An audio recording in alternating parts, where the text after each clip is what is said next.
1 টাকাকে 4 ভাগের 1 ভাগ করলে হতো 25 পয়সা, যাকে আমরা বলতাম 4 আনা। এই 4 আনায় পাওয়া যেত নাবিস্কো লজেন্স।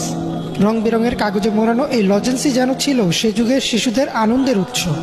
শুধু লজেন্স না, পাওয়া যেত কালার গাম নামের লম্বা এক ধরনের চুইংগাম। বেশ কিছুক্ষণ চাবালে ম্যাজিকের মতো সাদা চুইংগাম হয়ে যেত গোলাপি।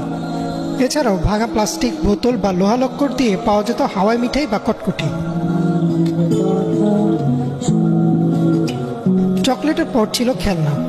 তখন খেলার জন্য আধুনিক বা দামি কোনো খেলনা ছিল না। বৈশাখী মেলা কিংবা ঈদে ছেলেদের প্রথম পছন্দ ছিল টিনের পিস্তল, আর মেয়েদের মাটির হাঁড়ি পাতিল।